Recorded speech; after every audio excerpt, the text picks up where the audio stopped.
Hello बच्चों, तो कैसे हैं। देखिए, एग्ज़ाम हॉल में सबसे बड़ा टेंशन होता है कि हमारा सबसे पहला एग्ज़ाम है और सबसे पहले एग्ज़ाम में बच्चे को हेजिटेशन होता है कि पेपर कैसे लिखे, क्या लेके जाए, क्या ना लेके जाए, एग्ज़ाम में क्या पहन के जाए, पेन कौन सा ले जाए, पेपर कैसे भरे। इन सारी समस्या जो है बच्चे के साथ जो है हमेशा लगा रहता है। तो आप केवल इस वीडियो को देख लीजिए, आपको कहीं कोई भी चीज़ देखने की आवश्यकता नहीं पड़ेगी। बस एक वीडियो देखिए और आराम से एग्ज़ाम में पेपर को बहुत ही आसानी तरीके से लिखिएगा। क्योंकि बच्चे को जब उसको एग्ज़ाम में जाते हैं तो नॉलेज बहुत ज़्यादा होता है, लेकिन वो ये नहीं समझ पाते हैं कि लिखना कैसे है, कौन सा क्वेश्चन को कैसे लिखे जो हमें नंबर मिलेगा। वहाँ पे आपकी विद्वता नहीं देखी जाएगी, आप पेपर कैसे लिखे हैं इसको देखा जाएगा। आप स्कूल कोचिंग जहाँ भी है वहाँ के टॉपर हैं या फिर बुर्बक बच्चा है, इससे किसी उसका कोई वास्ता नहीं है। उसके पास एक पेपर होगा और आपका जो है उसमें राइटिंग होगा। आप जितना बेहतर लिखेगा उतना बेहतर आपको एग्जामिनर जो है नंबर देगा। चलिए, तो सबसे पहले जो है उसमें जो आपको क्या मिलेगा, OMR शीट मिलेगा। ठीक है, सबसे पहले जब आप एग्ज़ाम में जाइएगा, क्योंकि आपका जब उसको पेपर पढ़े होइएगा तो उसमें दिया होगा जो है आपको 9:30 से आपका प्रेजेंटिंग टाइम है, रिपोर्टिंग टाइम है। लेकिन हमें जो है हॉल में एंट्री लेना है 9 बजे। यदि 9 बजे से आपका लेट हो गया तो आपको एग्ज़ाम में नहीं जाने देगा। आप इंटर के एग्ज़ाम में देखे ही होइएगा कि कई बच्चा जो है इसी कारण से 1 मिनट लेट के कारण जो है वह एग्ज़ाम नहीं दे पाए। तो आप जो है सबसे पहले टाइम से चले जाइएगा, बिना किसी टेंशन के, चोरी चमारी के चक्कर में नहीं पड़िएगा, क्वेश्चन आउट के चक्कर में बिल्कुल नहीं पड़ना है। क्योंकि बिहार है, क्वेश्चन आउट होता है थोड़ा बहुत, लेकिन उसके चक्कर में पड़िएगा आपका एग्ज़ाम छूट जाएगा। आपको क्या करना है, 9 बजे से पहले 8:30 पौने 9 तक में एग्ज़ाम हॉल में एंट्री ले लेना है।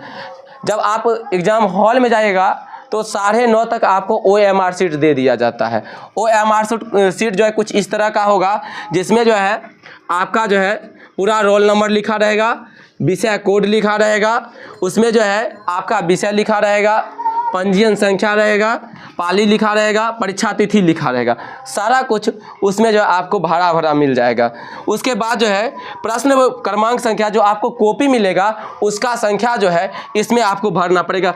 जो भी कॉपी मिलेगा, क्वेश्चन जो पेपर मिलेगा उसमें देखिएगा एक अंक आएगा ऊपर से लिखा हो, उस अंक को जो है सपोर्टेड आप इस डब्बे में भरना है। कैसे भरना है, जैसे कि एक डब्बा में 2 अंक नहीं भरना है। जैसे हम मेरा दे दिया 2 0 5 4 3 2 6 3 2 4, इस तरह से हमें क्या करना है, सब डब्बा में एक ही अंक भरना है। गलती से भी आप 2 अंक मत भरिएगा, क्योंकि यदि आप भरने में गलती कर गए, आप कितने भी अच्छे पेपर लिखे, आपका जो पेपर चेक सही से नहीं होगा। आगे हाँ, एक चीज़ और, आपको जब OMR शीट मिलेगा, OMR शीट जब मिलेगा तो उसमें देखिएगा इस जगह पे आपका पिक्चर भी रहेगा, तो अपना फ़ोटो मैच करा लीजिएगा। कहीं ऐसा ना हो कि जो भी वीक्षक है वो किसी और का OMR शीट आपको दे दिए हैं और भरने के बाद पता लगा हम दूसरे का भर दिए, मेरा कोई और भर दिया है। तो इस चीज़ को देख लीजिएगा। जब हम सारा कुछ कर लेंगे तो यहाँ पे जो है परीक्षार्थी का हस्ताक्षर होगा। तो परीक्षार्थी जहाँ पे लिखेगा, परीक्षार्थी आप हैं, तो अपना सिग्नेचर जो है इस वाले कॉलम में कर लीजिएगा। लेकिन पूरा सिग्नेचर करना, जैसे मेरा नाम जो है मनीष है, तो सिग्नेचर ऐसे नहीं किया जाता है,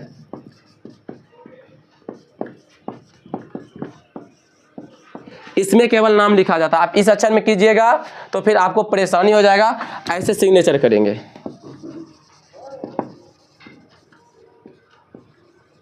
इस तरह से, इस प्रकार से सिग्नेचर कैपिटल में नहीं होता, कैपिटल स्मॉल दोनों को मिक्स करके होता है। उसके बाद आपके पास सेकंड कॉलम आएगा, इसमें वीक्षक का हस्ताक्षर होगा। जो वीक्षक आपको एग्जाम में एग्जामिन होंगे, जो वहाँ पे इन्विजिलेटर होंगे, जो आपका गाइड कर रहे होंगे, उसका सिग्नेचर इसमें है। ऐसा ना हो कि इसमें अपना सिग्नेचर कर दीजिएगा, करने के बाद ये भी परेशानी बन सकती है। तो फर्स्ट डब्बा याद रखिएगा, जिसमें परीक्षार्थी लिखा रहेगा उसमें ही अपना सिग्नेचर करना है। जब आगे बढ़िएगा थोड़ा, इसको जब हम OMR को आगे बढ़ाएंगे तो बढ़ाने के बाद देखिएगा आपके क्वेश्चन का सेट होगा। सभी व्यक्ति का प्रश्न पत्र संख्या जो है अलग अलग होता है। क्वेश्चन भले सेम होता है लेकिन उसका जो है नंबर अलग अलग होता है। जैसे किसी व्यक्ति का जो है, सोचिए कि आपका सेट ए है, किसी व्यक्ति का सेट बी है, इस किसी व्यक्ति का सेट सी है।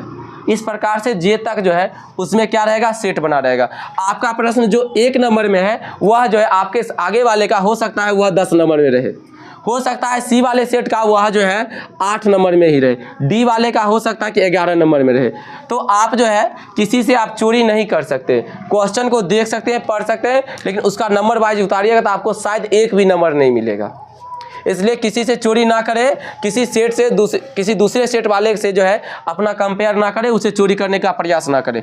उसमें जो सेट लिखा रहेगा तो इसमें देखिए इस प्रकार से गोला रहेगा, यहाँ पे गोला रहेगा। इस गोला को क्या करना है, कलर करना है। कलर करने का तरीका आपके पास जो है काले या नीले रंग का जो है बॉल पेन होना चाहिए, जो इस पे स्पष्ट यहाँ पे लिखा रहेगा, काले या नीले बॉल पेन का प्रयोग करें। गोला को कैसे भरना है, पहले काट से इस प्रकार से एक बार रंगने के बाद अंदर से पूरा इस प्रकार से रंग दीजिएगा। यदि बॉल पेन होगा तो रंगने में आपको मेहनत कम करना पड़ेगा। इसके बाद जब आप इसको भर लेते हैं तो उसके बाद देखिएगा यहाँ पे जो है आपको जो है 100 तक अंक का जो है OMR शीट मिलेगा।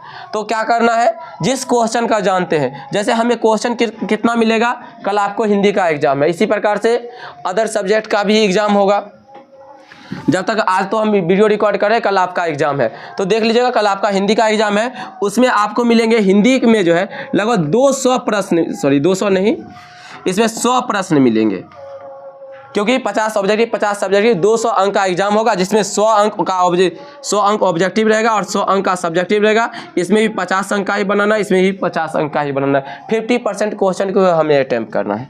जैसे कि हम सपोज जैसे हम बनाना शुरू किए, हम जैसे 11 का आंसर बहुत अच्छे से जानते हैं, ठीक है, तो उसको रंग लिए। किसी हम जो है 12 नहीं जान रहे, 13 नहीं जान रहे, 14 जान रहे, 14 का सी होगा तो इसको रंग लिए। लेकिन आप रंगने के वक्त एक के बार OMR में मत लिखिएगा। लिखने के बाद यदि आपसे गलती से भी गलती हो गई तो उस समय आप उसको सही नहीं कर पाएगा। सबसे पहले जो क्वेश्चन का आंसर जानते हैं 3 स्टेप में बनाना है। पहला जो सबसे आसान होगा, सबसे ज़्यादा आसान होगा, उसको पहले क्या करेंगे, अपने क्वेश्चन में टिक कर लेंगे। उसके बाद जो है उसको कलर कर लेंगे, फिर उससे थोड़ा सा भारी होगा फिर उसको टिक कर लेंगे। उसके बाद जो 50% का होगा उसके बाद उसको टिक करेंगे। कर दी फजीहत। लो, तो आपको जो है क्वेश्चन को कितने स्टेप में बनाना है, 3 स्टेप में। सबसे पहले सबसे आसान को पेपर पे ही टिक करना है, फिर उससे भारी को, फिर उससे ज़्यादा जो आपसे नहीं बन रहा है, जिसमें ज़्यादा कन्फ्यूजन है, उसको लगाइएगा। तो मतलब इसको यदि रंगने के बाद जब इसमें हो जाएगा तब आप OMR शीट में भरिएगा। हो सकता है कोई क्वेश्चन आप जानते हो गलती से यदि उसमें जो है ओरिजिनल क्वेश्चन में आप गलत कर दिए हैं तो इसमें OMR में आप सही कर सकते हैं। यदि आप डायरेक्ट इसमें भरते हैं तो आप गलत को सही नहीं कर सकते हैं। ऐसे भी आपको जिस क्वेश्चन का आंसर बिल्कुल नहीं पता है, जो है उसमें क्या कीजिएगा, कोई एक ऑप्शन रंगिएगा, या तो B नहीं तो C, क्योंकि A और D एग्जामिनर ऑप्शन नहीं देता है, उसमें क्या रंगना है, B और C, ध्यान से। लेकिन जो भी रंगेगा एक ही रंगेगा। हो सकता है सोचिए 5 को क्वेश्चन का जो है B और B ही रंग दिए, तो कोई ना कोई क्वेश्चन होगा, कम से कम 2 सही होगा तो ये तो एक्स्ट्रा नंबर आ गया। इस बात को बिल्कुल ध्यान रखेंगे। जिसको नहीं भी पता है उसको भी रंग के आइएगा। ऐसा नहीं कि नहीं पता तो होशियारी दिखाने के चक्कर में नहीं रंगिएगा, हो जाएगा गलती। आप OMR शीट भर लीजिएगा। उसके बाद आपके पास आएगा, देखिए जब हम OMR शीट भर लेंगे तो हमारे पास क्या आ जाएगा, ये जो है पेपर आ जाएगा, ठीक है। इस पेपर में मेन जो पेपर आएगा ऑब्जेक्टिव, जो आप रंग लीजिएगा 30 मिनट में या 40 मिनट में, क्योंकि आप ऑब्जेक्टिव में ज़्यादा टाइम तो लगता नहीं है। उसको रंगने के बाद आप आ जाएगा सब्जेक्टिव लिखने पर।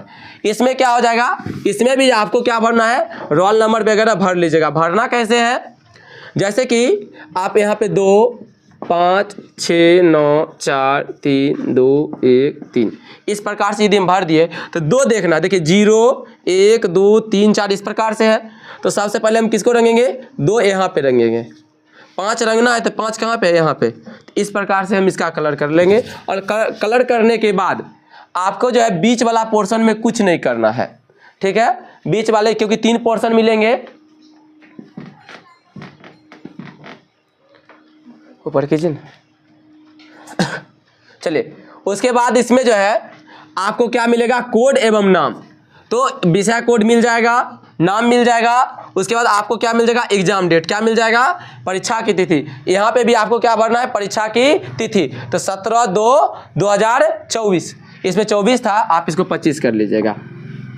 तो 17 को एग्ज़ाम है ना हम लोगों का, 25 इसमें स्प्रिंट था। इसमें अपना रोल नंबर भर के और सारी चीज़ जैसे बताया गया उसी प्रकार से भरिएगा, ठीक है। आप उपस्थित हैं तो यहाँ पे जो आपका मार्किंग कर दीजिएगा, हाँ प्रेजेंट हैं, आप हैं तब तो एग्ज़ाम दे रहे हैं ना, तो प्रेजेंट में लिख दीजिएगा। यदि आप चोरी करते हुए पकड़ा गए तो उसके लिए भी यहाँ पे निष्कासित का ऑप्शन है, तो आप चोरी मत कीजिएगा। जो भी लिखे एक लाइन ही लिखे, ईमानदारी पूर्वक लिखिएगा। थोड़ा ऊपर कीजिए, चलिए ऊपर ऊपर, चलिए आइए मेरे पास जो है छोटा कीजिए, ठीक ऊपर कर दीजिए ऊपर पूरा। हाँ, आप एग्जाम में पेपर कैसे ले, जब आप भर लिए हैं फर्स्ट स्टेप में, आपके पास टेंशन तो रहेगा। तो पहले यदि आप एग्जाम हॉल में जाते तो आप टेंशन से मुक्त रहिएगा। यदि आप लेट हो गया या फिर एक आध मिनट बचा है उसके बाद गए तो उस समय बहुत टेंशन रहेगा, दिमाग में जो क्वेश्चन आ रहा है उसको भी नहीं बना पाइएगा। तो पहले हमको चले जाना है और पेपर को बहुत अच्छे तरीके से लिखना है। अब क्या है, पेपर लिखना कैसे, आपको इस प्रकार से कॉपी मिल जाएगी, दोनों साइड से, इस साइड से भी और इस साइड से भी क्या होगा, खाली मिल जाएगा। आपको इसमें कुछ नहीं करना है। और पेपर कैसे लिखना है चलिए हम आपको दिखाते हैं।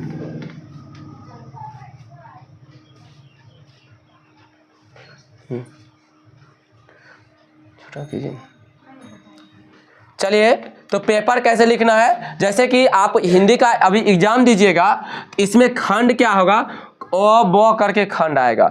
सबसे पहले आप गद्यांश मिलेगा, गद्यांश कितने अंक का मिलेगा, 20 अंक का मिलेगा। फिर एप्लीकेशन मिलेगा 5 अंक का, फिर संवाद मिलेगा, तो लगभग 30-32 अंक का यही मिलेगा जिसको आपको बनाना है। उसके बाद क्या मिलेगा, सब्जेक्टिव। तो सबसे पहले आपको गद्यांश लिखना है, तो गद्यांश भी जो 2 टर्म में होगा। तो सबसे पहले लिख दीजिएगा खंड क्या है, अ।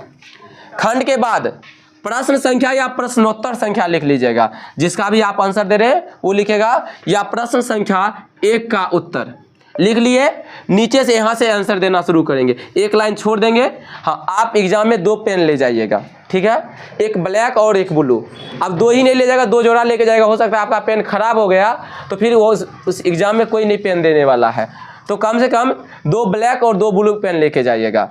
क्या करना है, ब्लैक से क्या करना है, ये जो हेडिंग आप दीजिएगा वो किसे दीजिएगा, ब्लैक से। और जो है लिखेंगे वो किसे लिखेंगे, ब्लू से।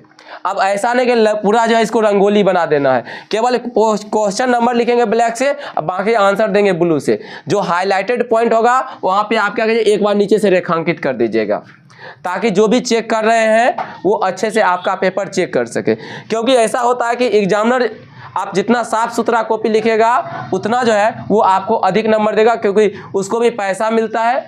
और ये पेपर जितना साफ रहेगा, जितना क्लीन रहेगा, आप 2 लाइन गलत भी लिख दिए हैं तो वो भी जो है आपको नंबर दे देगा। और पेपर कोई पढ़ता नहीं है, पेपर की सुंदरता 1-2 लाइन पढ़ लिया बहुत है। आप जितना सुंदर लिख सके, आपके वहाँ पे विद्वता मत दिखाना शुरू कर दीजिएगा, हम इतना जानते हैं 20 पन्ना लिख दिए और नंबर दिया ही नहीं। आप 5 लाइन लिखे, बेहतर लिखे, यही आपके लिए बेहतर होगा, ठीक है। साफ जितना साफ लिख सके उतना ही साफ लिखिएगा। और जब इसको लिख लिए हैं उसके बाद देखिएगा, जैसे प्रश्न संख्या 1 खत्म हो गया, प्रश्न संख्या 1 खत्म हो गया। अब हमको 2 का जवाब देना है। देखिएगा बीच में हम क्या कर दिए हैं, बीच में देखिए 1-2 लाइन छोड़ दिए हैं, और छोड़ने के बाद देखिए इसके बाद दूसरा प्रश्न लिखे हैं। प्रश्न लिख दिए, प्रश्नोत्तर प्रश्न संख्या, उसके बाद फिर से उसी प्रकार से उत्तर देंगे। क्योंकि एक के बाद लिखेगा गजागज हो जाएगा, उसको देखने में जितना माथा पची होगा 5 की जगह पर 3 दिन नंबर देते हुए निकल जाएगा, क्योंकि कोई भी चाहता है कम वक्त लगे। जब हम इसको लिख लेंगे 2, अब जब हम इसको पेज को आगे बढ़ाएंगे तो इसी प्रकार से 3 का आंसर देंगे, 4 का देंगे। अब रुकिए, जैसे कि इसका आंसर जो है, इस क्वेश्चन का आंसर जो है यहाँ पे खत्म हुआ, लेकिन अभी पूरा आंसर नहीं हुआ है। हो सकता है इसका आंसर हम अगले पेज में दिए होंगे, तो एग्जामिनर को कैसे पता लगेगा, वो लगेगा यहीं पे आंसर है इसका, तो वो क्या करेगा, नंबर कम दे के चला जाएगा। तो हम लिख देंगे PTO, पेज टर्न ओवर, मतलब पेज को पलटिए, इसका आंसर क्या है, आगे भी है। आगे जब इसको हम आगे करेंगे तो आपके लिए जो है कुछ महत्वपूर्ण बातें हम लिख करके लाए हैं बहुत मेहनत के बाद, कि एग्जाम में क्या ले जाए ना ले जाए। सबसे पहले आप एग्जाम में जाने से पहले अपना हेजिटेशन दूर कर लीजिएगा, क्योंकि आप साल भर मेहनत करके जा रहे हैं और आपका मेहनत जो है रंग लाएगा, क्योंकि जितना मेहनत किए उतना जो है आपको सफलता जरूर मिलेगी, उससे बेहतर अंक आने वाला है। तो डरना नहीं है। डरना किस बात का है? एग्जाम देने जा रहे हैं, कहीं कोई गलत काम करने थोड़ी जा रहे हैं कि डरना है। तो सबसे पहले क्या है कि हमें क्या करेंगे, दो विभिन्न रंग का जो है कलम का उपयोग करेंगे, जो आपको बता ही दिए, एक ब्लैक और एक ब्लू। हम पेपर भी बता दिए किस प्रकार से आपको पेपर लिखना है, और दो कलम हम बोल दिए, तो इसका मतलब दो ही नहीं ले जाएगा, ब्लैक भी दो और ब्लू भी दो ले जाना है। जब हम इसको ले जाएंगे उसके बाद करेंगे दो उत्तरों के बीच खाली स्थान जरूर छोड़े। तो अभी आपको बताए थे, एक प्रश्न के उत्तर के बाद दूसरे के बीच क्या देना है, खाली स्थान, ताकि जो भी चेक कर रहा है उसके अंदर क्या भावना है कि ये बच्चा जो है ठीक है, कॉपी जितना साफ रहेगा उतना अच्छा से वो आपको नंबर दे पाएगा। उसके बाद प्रश्नों का उत्तर क्रमानुसार दे। अब जैसे हम लघुत्तरीय दे रहे हैं या दीर्घोत्तरीय दे रहे हैं, सबसे पहले हम लिख देंगे लघुत्तरीय प्रश्न या फिर दीर्घोत्तरीय प्रश्न। अब ऐसा नहीं कि एक लघुत्तरीय बनाए एक दीर्घोत्तरीय बनाए, फिर उस समय भी प्रॉब्लम आ जाएगा। लघुत्तरीय लिख रहे हैं तो लघुत्तरीय लिखे। जैसे सोचिए हम एक का आंसर नहीं जा रहे, एक प्रश्न का, एक नंबर का हम आंसर नहीं जान रहे, लेकिन दो का हमें पता है, तो प्रश्न संख्या 2 लिखिए, लघुत्तरीय प्रश्न, प्रश्नोत्तर संख्या 2, फिर उत्तर देना शुरू कर दीजिएगा। फिर 3 का नहीं जान रहे, 4 का नहीं जान रहे, 5 का जान रहे, 5 का आंसर दीजिए, लेकिन लघुत्तरीय में ही। जैसे मेरा लघुत्तरीय क्लियर हो गया, उसके बाद दीर्घोत्तरीय। हो सकता है कि आपकी इच्छा होगा कि नहीं हम पहले दीर्घोत्तरीय बना ले, तो पहले आप दीर्घोत्तरीय उसके बाद लघुत्तरीय बनाइए, कोई दिक्कत नहीं है, क्योंकि टाइम का इशू रहता है। उस समय बच्चा थोड़ा सा प्रेशर में रहता है, तो उस समय उसको टाइम नहीं मिल पाता है। तो आप क्या कीजिए, पहले दीर्घोत्तरीय बना के फिर बाद में लघुत्तरीय बनाइए। उसके बाद है मेन पॉइंट को अंडरलाइन जरूर करें। जैसा कि हम अभी पेपर में बताए थे कि जो भी आपको मेन पॉइंट हो, जैसे कि हमको जो है अंडरलाइन बहुत मतलब लग रहा है कि ये महत्वपूर्ण पॉइंट है, तो आप हेडिंग ब्लैक से दिए हैं, क्वेश्चन आंसर ब्लू से दिए, लेकिन उस बीच में क्या करेंगे, अंडरलाइन कर देंगे, ताकि जो भी कॉपी चेक कराए उसको इस चीज पे नजर जाए कि यहाँ पे जो है महत्वपूर्ण पॉइंट है। जब इसके आगे चलेंगे तो आगे है खंड लिखना ना भूले। हम पेपर में ही बताए कि खंड जरूर लिखिएगा, जितना स्पष्ट होगा उतना बेहतर आंसर आपको, उतना बेहतर नंबर मिलेगा। आगे है अपनी हैंड राइटिंग को ना कोसे। बाबू आपका राइटिंग जैसा भी है, अब राइटिंग सुधार नहीं सकते हैं, राइटिंग बस इतना होना चाहिए कि आप उसको पढ़ सके, इससे हमको ज़्यादा नहीं चाहिए। वहाँ पे हमको ये नहीं दिखाना है कि हम बहुत अच्छे राइटर हैं, बस राइटिंग, हम पेंटर थोड़ी है जो बहुत अच्छा राइटिंग लिखेंगे। जो भी राइटिंग है उसको कोसना नहीं है, उसी में साफ साफ लिखना है। अब ऐसा नहीं है कि अपमान लिखा था ऐसे ऐसे कुछ घिस दिए, ऐसे नहीं, जितना मतलब जैसा राइटिंग है उसमें साफ लिखेगा, ताकि जो है सामने वाला व्यक्ति पढ़ पाए। आप भी किसी भी चीज़ को देखते हुएगा तो साफ सुथरा ज़्यादा देखते हुएगा, तो साफ सुथरा जितना रहेगा उतना बेहतर रहेगा। भले थोड़ा कम ही लिखे आंसर, लेकिन साफ सुथरा लिखे।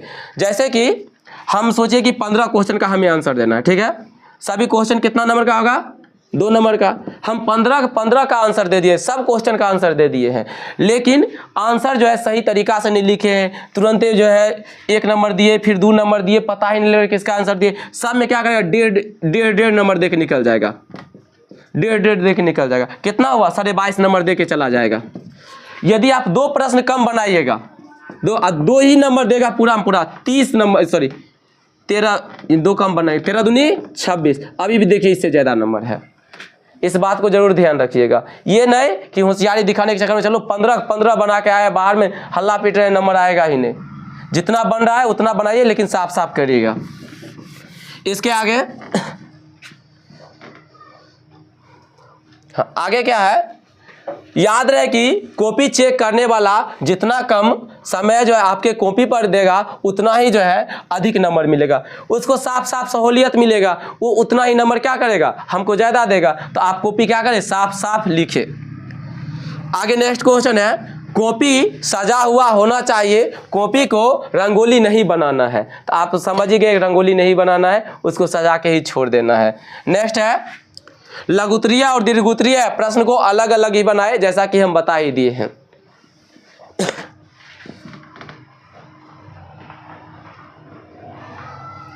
आगे आपके एग्जाम में हिंदी में तो नहीं आएगा, लेकिन अन्य आप जो भी साइंस या मैथ का एग्जाम दीजिएगा, जहाँ पे फिगर की आवश्यकता है वहाँ पे बाबू फिगर जरूर बनाना। आप फिगर बनाना किससे है, पेंसिल से। पेंसिल से इसलिए बनाते हैं ताकि यदि हमें कोई गलती भी हो गया तो हम उसे साफ कर सकते हैं। यदि पेन से बनाएगा, गलती हो गया, साफ नहीं कीजिएगा, उसके बाद लिपा पोती, जैसे आप लोग को तो आदत है, कुछ भी लिखा गया अपना, जैसे कि अपना लिखा गया, उसमें क्या कर दिए, अपन लिख दिए, सॉरी इसमें अपन लिख दिए। अब क्या कीजिएगा, आप लोग ऐसे नहीं काटते, ऐसे जहाँ तक वो नहीं दिखेगा ता तक उसको रंगते रहो रंगते रहो रंगते रहो, दिक्कत होता है। आप एक लाइन में काट के निकल जाइए, अगला पॉइंट लिख दीजिए, ठीक है। उसको इससे फर्क नहीं पड़ता कि आपने क्या लिखा, जितना गंदा कीजिएगा उतना ज़्यादा उसको गुस्सा आएगा, कॉपी फाड़ चीर के जो है ना 1-2 नंबर दे के निकल जाएगा। नेक्स्ट है, हाँ, गलती ज्यादा ना करे। बाबू गलती मत करना, हम कह दिए जितना बन पाए शुरू का कम से कम 5-7 क्वेश्चन का ऐसा आंसर देना जो कि कट कुट कह भी ना हो, जिसका 100% विश्वास है कि इसका आंसर दे ही सकते हैं उसी का देना। बाद में जो है जिसका कम जान रहे उसका आंसर देना। और शुरू का 2-3 क्वेश्चन यदि सही होगा तो एग्जामिनर को ये लगेगा कि पूरा सही है तो नंबर देते हुए निकल जाएगा। और शुरू में ही खिचड़ी पका दीजिएगा तो आप आगे करके सही भी लिखिएगा तो वो आपको नंबर सही से नहीं दे पाएगा। प्रेशर में आप कभी एग्जाम में नहीं रहिएगा। बेहतर जो है होगा कि आप जो है अच्छे से पेपर लिखेगा, जिसका आंसर पता है उसी को। ये नहीं कि अपना विद्वता दिखाने के चक्कर में अच्छा चलो इसको भी बना लेते हैं, 1 नंबर बनाइएगा, गलती हो गया बात खत्म हो जाएगा। नेक्स्ट है, रफ लास्ट में करे या बाद में जो है उसमें कट मार दे। देखिए बाबू एग्जाम है मैथ का होगा तो उसमें रफ की जरूरत तो पड़ेगी ही, आपको पेपर ले तो जाने नहीं दिया जाएगा। तो उसमें क्या कीजिएगा, जैसे कि हम रफ किए तो पेज पीछे का 2 पेज ले लीजिएगा, उसमें रफ लीजिएगा, ठीक है, रफ कर लीजिएगा। जब आपका एग्जाम खत्म हो जाएगा तो उसमें क्या कर लीजिएगा, इस प्रकार से लीजिएगा, कट मार दीजिएगा, ताकि वो जो है कभी भी आपका पेपर उसको नहीं चेक कर पाए। अन्यथा उसको लगेगा जी ये भी पेपर का भाग है और वो चेक करना शुरू कर देगा। उसके बाद जब हम इससे आगे निकलेंगे उसके बाद देखिएगा आगे है, कोशिश करें कि पॉइंट्स में आसान आंसर लिखे। मतलब जितना पॉइंट्स में, जैसे अंतर वाला क्वेश्चन दे दिया तो आप उसमें क्या कीजिएगा, अंतर जरूर लिखिएगा। अंतर कैसे लिखिए, जैसे हमको क्वेश्चन दे दिया उत्तल और अवतल दर्पण में अंतर लिखना है, ठीक है, हम क्या करें, उत्तल और अवतल दर्पण में आंसर पहले लिख देंगे अंतर, फिर उत्तल का क्या करेंगे एक अलग भाग, अवतल का एक अलग भाग कर दिए। अब इसमें भी पॉइंट वाइज आंसर दे दीजिएगा, आपको एग्जामिनर नंबर देगा ही देगा, देने के लिए मजबूर हो जाएगा। और नहीं तो एक के साथ लिख दीजिएगा और पता चलेगा जो वो नंबर नहीं दे रहा है। और देगा कैसे, आप गंदा करके लिखिएगा तो कैसे देगा नंबर। नेक्स्ट है तो इसमें जो है आपको पॉइंट्स में आंसर देना है। जैसे नवीकरणीय संसाधन का उपयोग, मतलब नवीकरणीय संसाधन क्या होता है या कौन कौन सा है, तो नवीकरणीय संसाधन लिखिएगा, 1 नंबर लिखिएगा, जो जैसे कि सूर्य हो गया, उसके बाद आपका जो पवन ऊर्जा हो गया, तो ये सब नवीकरणीय संसाधन, उसमें 1-2 करके दीजिएगा। नेक्स्ट आगे है उत्तर क्या लिखे कि इससे अधिक इंपॉर्टेंट है कि आंसर कैसे लिखे। हाँ वो बात सही है, उत्तर क्या लिखे कि इससे अधिक है कि जो है आप आंसर कैसे लिखे। सबसे पहले आपको किसी प्रश्न का सोचिए उत्तर नहीं आ रहा है, लेकिन एग्जाम में तो लिखना है, आप छोड़ के आइएगा तो भी नंबर नहीं मिलेगा, टाइम खराब हो रहा है। इससे बेहतर कि आपको जो ही आ रहा है, जैसे कि हम बहादुर के बारे में पढ़े, बहादुर के बारे में कुछ नहीं पता है, जैसे कि बहादुर घर छोड़ के क्यों भागे आपको नहीं पता है, लेकिन बहादुर कहानी पढ़े तो कुछ न कुछ तो आइडिया होगा। बस बेहतर तरीके से बहादुर के बारे में पूरा लिख दीजिएगा, जितना ही पता है उतना ही बेहतर तरीका से लिख दीजिएगा। चलिए तो यहाँ पे क्या होगा, यहाँ पे नॉलेज या ज्ञानी नहीं देखा जाएगा, देखा जाएगा कि आप कॉपी जो है किस प्रकार लिखे हैं। तो आप अपने आप को ज्ञानी कभी ठहराने का प्रयास मत कीजिएगा। आप कोचिंग का टॉपर है, चाहे कहीं का भी कुछ भी है, कितना भी बेहतर है, वो आपको ये नहीं देखेगा, आपको देखेगा कि आप पेपर कैसे लिखे हैं, कितना बेहतर से पेपर लिखे, जिस प्रकार से बताएगा। यदि आप इस प्रकार से पेपर लिखते हैं तो गारंटी है कि आपको जो है बेहतर नहीं बहुत बेहतर नंबर आएगा, बहुत ही ज़्यादा बेहतर नंबर आएगा। आगे क्या है, आंसर को पैराग्राफ में तोड़ कर ही के ही लिखे। जहाँ पे लगता है पैराग्राफ चेंज करना जरूरी है वहाँ पे चेंज कीजिए। ये नहीं कि ऊपर से शुरू किया और नीचे तक जो है पूरा लिख दिए एक ही लाइन में, ऐसा नहीं है। जहाँ पे आंसर यदि बदल रहा है, पैराग्राफ की जरूरत है, वहाँ पे पैराग्राफ चेंज कीजिए। आगे है, जितना चार्ट्स मैप्स या डायग्राम बना सकते हैं उतना ज़रूर बनाए। हमको जो है चार्ट्स मैप या डायग्राम बनाना जरूरी है। जैसे कि अंतर वाला बता दिए, अंतर बताइएगा। जहाँ पे लगता है चित्र की ज़रूरत है वहाँ पे चित्र बनाइए। मैथ में जैसे घन का कोई दे दिया तो आप घन का चित्र नहीं बनाते, सीधे बनाना शुरू करते हैं। इसमें क्या होगा, कई ऐसे जो है आपके चेक करने वाले कॉपी होंगे वो नंबर दे देंगे, और कई ऐसे होंगे वो नंबर नहीं देंगे। तो जहाँ पे आपको लगता है चित्र की ज़रूरत है वहाँ पे चित्र जरूर लिखिएगा, सॉरी बनाइएगा। चित्र बनाने के लिए पेंसिल का ही उपयोग कीजिएगा। नेक्स्ट है आगे है स्टेप बाय स्टेप आंसर लिखे। मतलब स्टेप बाय स्टेप, जहाँ पे जैसे कि दे दिया आपको निबंध दे दिया सपोर्टेड निबंध, सबसे पहले निबंध का इम्पोर्टेंस लिखिएगा। सरस्वती पूजा दे दिया तो उसको क्यों मनाते हैं, कैसे मनाते हैं, उसका मतलब हमारे जीवन से क्या मतलब रिलेशन है, उसका क्या फ़ायदा है, ये सारा कुछ लिख दीजिएगा। जैसे पॉल्यूशन दिया तो पॉल्यूशन पर्यावरण के लिए नुकसान पहुंचा रहा है, इसको दूर कैसे करेंगे, आदमी अभी क्या नुकसान हो रहा है। जनसंख्या दिया, जनसंख्या पे पूरा डिटेल में लिखना है। नेक्स्ट है प्रश्न को बार बार देख कर के ही आंसर दे। बुआ इस पे तो ध्यान देना ही देना। जैसे आप लोग एकदम पूरा जोश में रहते हैं कि गए क्वेश्चन आधा पढ़े आंसर देना शुरू कर दिए, फिर बाद में जब दोबारा क्वेश्चन पढ़ते हैं तो पता लगता है अच्छा पूरा तो ठीक था लेकिन बीच में नहीं लिखा हुआ था और हम हाँ में आंसर दे दिए, तो वो गड़बड़ हो जाएगा। इसलिए कम से कम प्रश्न को 2 बार पढ़े। भले आपको 10 मिनट 15 मिनट ज़्यादा लगे वो अलग बात है, लेकिन वो क्या करे प्रश्न को कम से 2-3 बार पढ़ ले। जिस क्वेश्चन का आंसर नहीं जानते आप दो बार कम से कम पढ़िएगा, 3 बार, तो आपको लगेगा इसका भी आंसर जो है हम बना सकते हैं, तो उसका भी आंसर लिख दीजिए।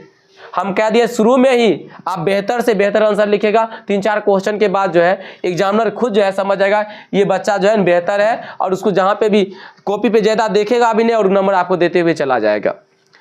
नेक्स्ट है खास करके कमज़ोर बच्चे इस चीज़ को जरूर ध्यान दीजिएगा, ठीक है। तेज बच्चे तो अपना आंसर लिख ही लेते हैं, जो कमज़ोर होते हैं उनके लिए समस्याएं बन जाती है। आगे किसी भी प्रश्न में आवश्यकता से अधिक समय ना दे।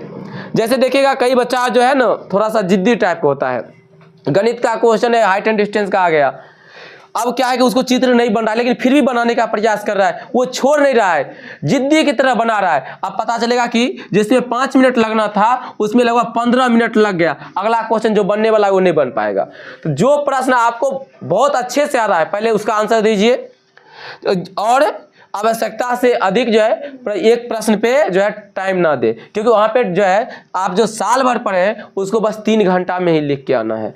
आप उस 3 घंटा का महत्व समझिएगा ये साल भर की मेरा मेहनत है, और उसको उस प्रकार से वहाँ पे उतारिएगा। तो आप समझ पा रहे हो कि किस प्रकार से पेपर लिखना है।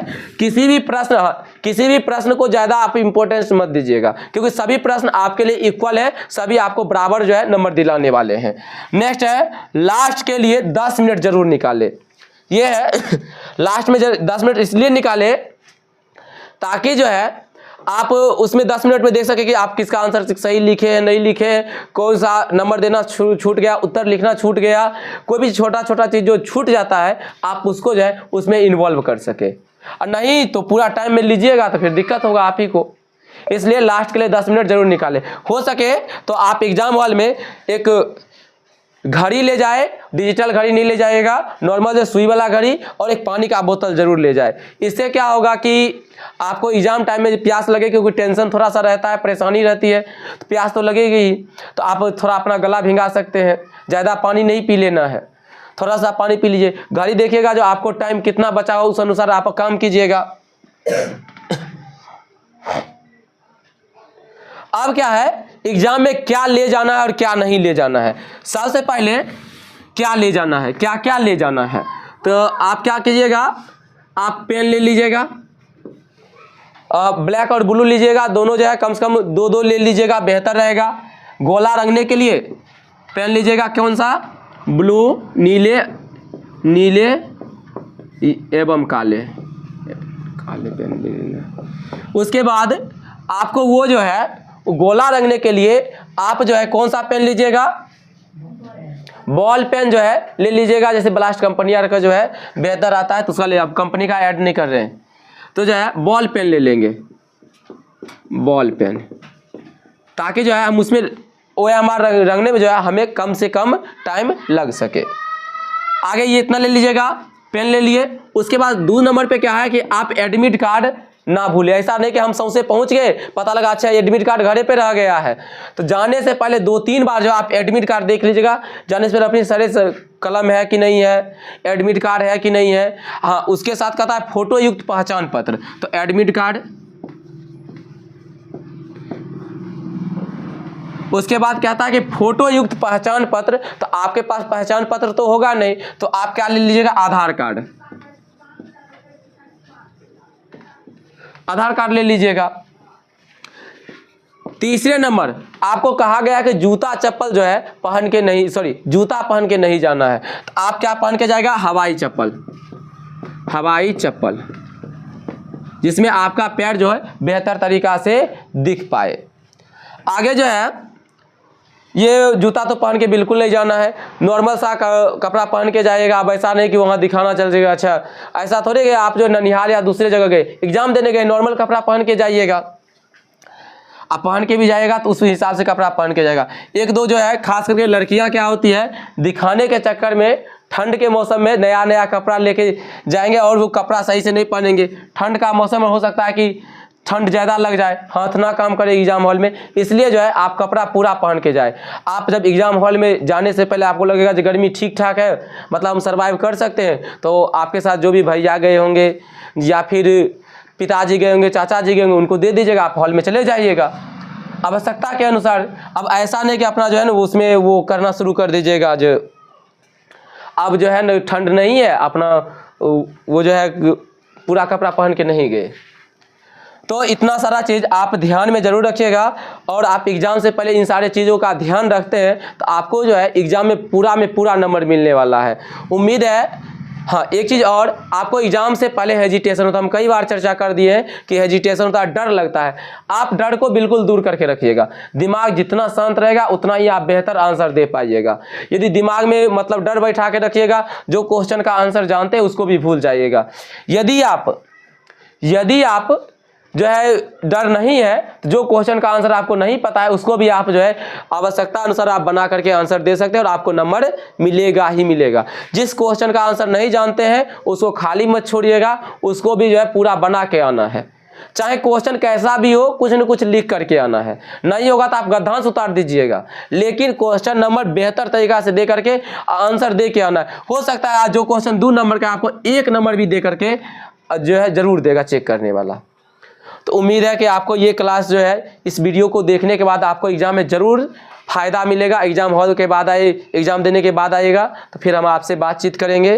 फिलहाल के आप सभी लोगों को बहुत बहुत धन्यवाद।